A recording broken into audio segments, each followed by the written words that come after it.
He has 14 points, and don't look now, DePaul's cut the lead to 5. It's 53-48 with 5:45 to go. USF has to continue to score and get shots at the basket or get to the free throw line. Nice look inside, and great catch by Gilchrist, and the foul. Showing great athleticism to catch it, turn his body, and score the hoop off the window. Our star watch. He's able to score out on the floor, but catching in traffic, that's a good hand right there. A good, strong finish at 250 pounds. That's what we talk about, his ability to score from the three-point line and in.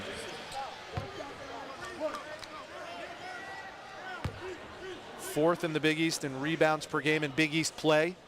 11th in scoring in conference play.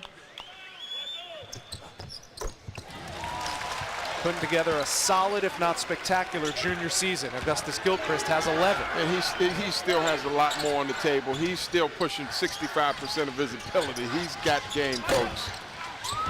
Jump shot off the mark. Poland skies for the rebound. Jawanza Poland!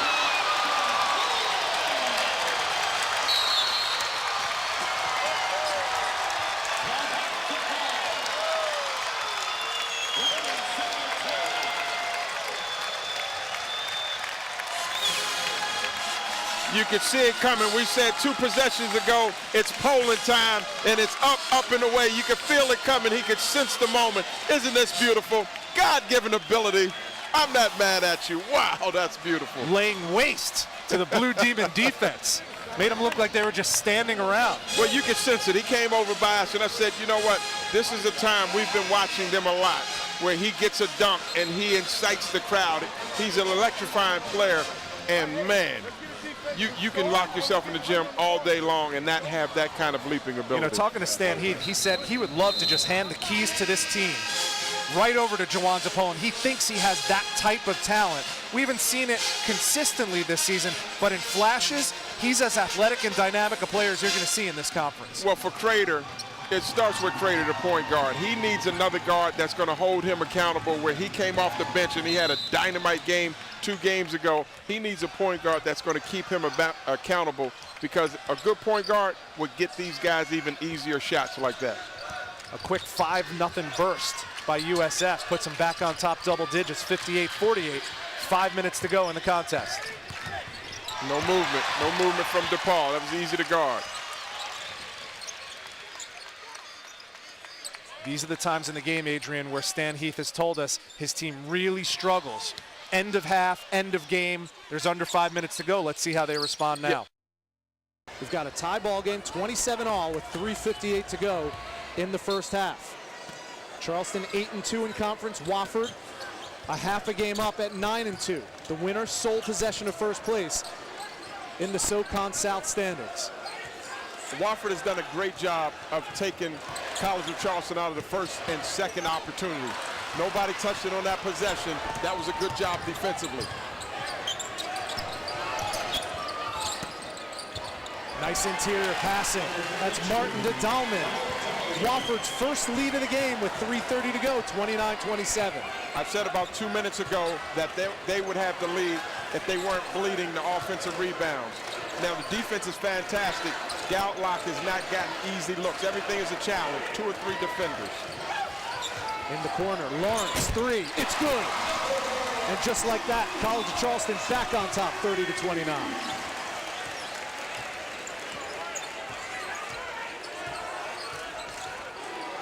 Lawrence's dad played for Appalachian State some 30 years ago, and you know who was his head coach, Bobby Cremens, in his first stop in Division I basketball.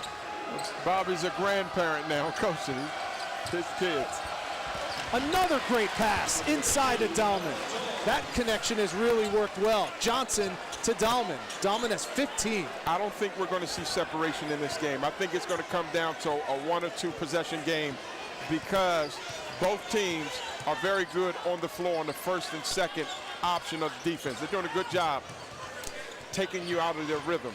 But it's the little things now, fouling and the rebounds. As we expected, Dahlman and company dominating in the paint, 22-12. Hall on the drive, can't get it to go. And it's cleared by 41, Tim Johnson.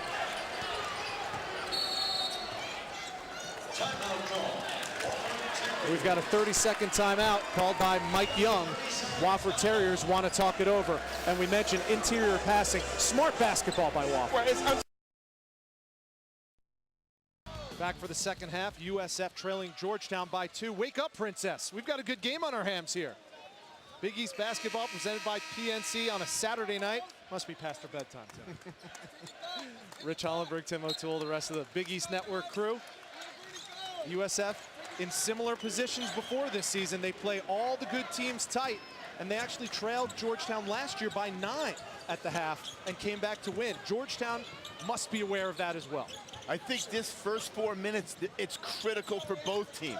If you're the Hoyas, you want to come down and back South Florida down a little bit.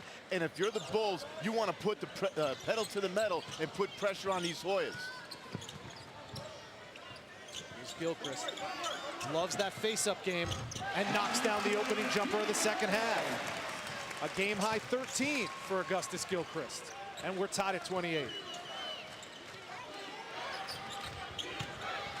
Vaughn right back at him.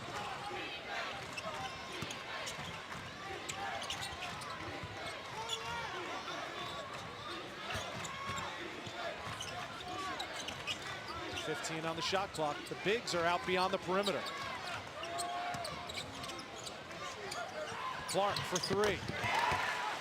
With a hand in his face, no less. That's one of the plays that Georgetown breaks your spirit. They look like they're a little, struggling a little bit out there. And then what do? They run a little high ball screen, and Clark drills the 3. That's one of those where you just throw your hands up in the air. What are we supposed to do? But this is what the Hoyas do. They put that type of pressure on you every possession.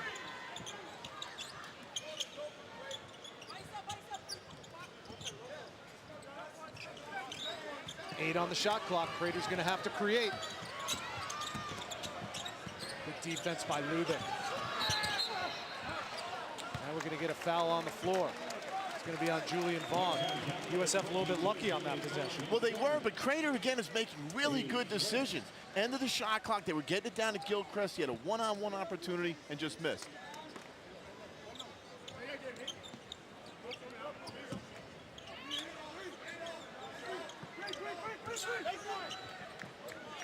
There's Noriega, who got the start tonight.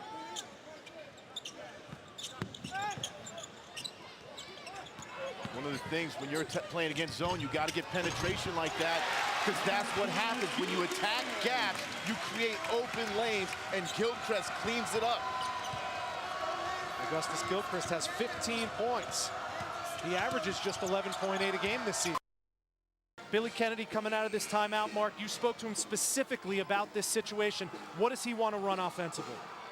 When he needs 2 points, he looks for Isaiah Kanan or B.J. Jenkins, and preferably with Ivan Aska on the left-hand block. Number 1 up top, number 3 in white, and number 42 in white. Those are your key players. Here's Jenkins. 1 minute to go, and the steal by Caleb Brown. And Brown wisely pulls it back out for Austin Peay. Clinging to a 4-point lead, 66-62.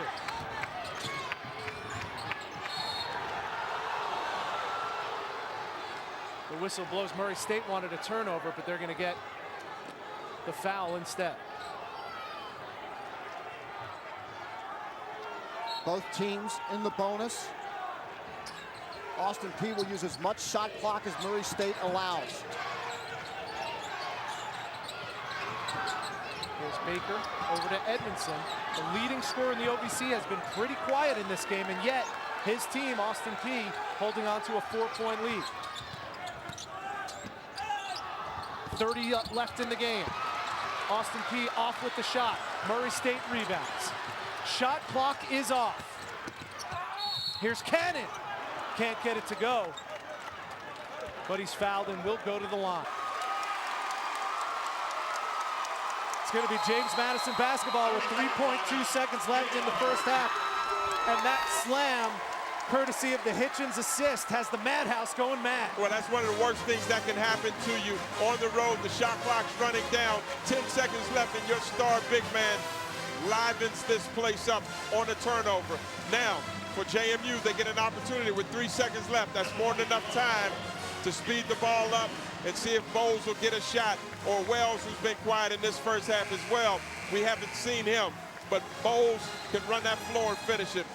Good job by JMU getting back into this game. And so far, our Star Watch update, these players have not disappointed. It has been a heavyweight slugfest. Well, senior night again for Bowles. This is his last game playing at home. He's playing against Frank Cassell. This is bragging rights, so a lot's on the table on and off the court. Denzel Bowles has 8 points, as we just showed you.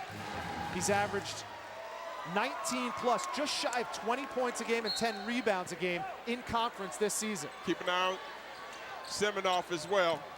Turns it over. Bazemore, an open look. Oh, and that's a killer at the half.